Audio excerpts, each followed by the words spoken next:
Assalamualaikum warahmatullahi wabarakatuh. Shalom, Om Swastiastu, Namo Buddhaya, dan salam kebajikan untuk kita semua. Perkenalkan, saya Sabrina Naura Firdausi dari SMA Negeri 13 Surabaya, yang pada kesempatan kali ini akan membahas suatu mosi, yaitu Dewan ini mendukung kedatangan singularitas teknologi. Dan pada kesempatan kali ini saya berdiri sebagai tim kontra. Ada berita mengatakan bahwa robot AI di rumah sakit salah mendiagnosa pasien hingga pasien tersebut meninggal. Apakah ini masa depan yang kita inginkan? Tentu saja tidak. AI memberikan dampak pada seluruh aspek dalam kehidupan, salah satunya dalam dunia medis. Contohnya, seperti pengembangan AI medis Google bernama Matt Gemini, dia menciptakan istilah anatomi fiktif, yaitu basilar ganglia, padahal istilah ini tidak pernah ada di dunia medis. Hal ini tentunya bersifat dan berdampak fatal. Hal ini menyebabkan diagnosis yang salah dan juga dapat membahayakan nyawa pasien apabila nantinya terjadi kematian. Kemudian, AI yang masih diawasi saja sudah menyebabkan salah diagnosa dan juga kematian. Bagaimana jika AI berkembang tanpa batas dan melebihi jangkauan atau pengawasan manusia? Tentu saja hal ini justru akan memperburuk keadaan. Maka dari itu, saya menolak kedatangan singularitas teknologi karena masa depan yang mematikan bukanlah sesuatu yang patut kita dukung. Di sini saya memiliki dua layer argumen, yaitu argumen prinsip dan juga argumen praktis. Dalam argumen prinsip, saya memiliki dua argumen. Satu, singularitas menghapus otonomi dan tanggung jawab manusia. Sebagai tim kontra, saya percaya bahwa pengambilan keputusan kritis harus tetap berada di tangan manusia, bukan AI yang tidak memiliki nilai tanggung jawab pada dirinya. Singularitas berarti AI tidak hanya membantu manusia, tapi menggantikan manusia secara sepenuhnya, termasuk dalam hukum, pemerintahan, dan bahkan nyawa manusia. Contohnya saja, ketika AI memutuskan untuk tidak menyelamatkan pasien, yang mana pasien tersebut sebenarnya memiliki kondisi yang kritis, maka siapa yang akan bertanggung jawab ketika pasien tersebut meninggal atau mengalami kematian? Tentu saja tidak ada. Maka dari itu, dunia tanpa tanggung jawab tidak akan dapat ditegakkan keadilan di dalamnya. Maka dari itu saya menolak adanya mosi singularitas teknologi ini.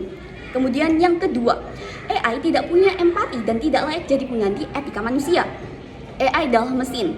AI ataupun mesin tidak memiliki perasaan, emosional, empati, intuisi, atau kepekaan moral.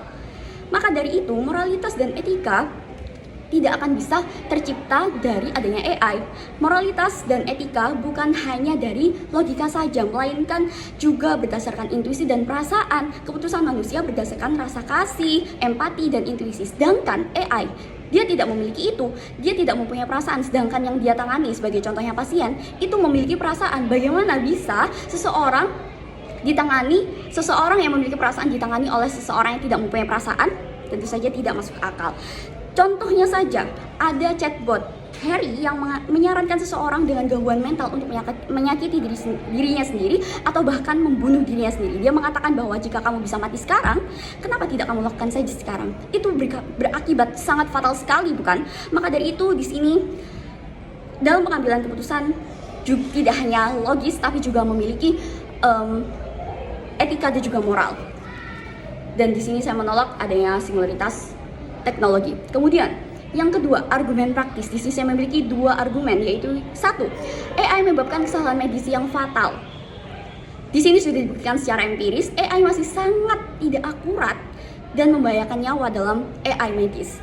AI menyebabkan kesalahan fatal seperti diagnosa palsu, kelalaian pada pasien kritis, dan lain sebagainya. Singularitas memperburuk situasi karena AI makin sulit diawasi. Contohnya, Matt Gemini tadi yang menyebut organ yang tidak ada pada dunia medis sebenarnya. Lalu AI gagal mendeteksi 66% kondisi fatal dalam studi prediksi kematian.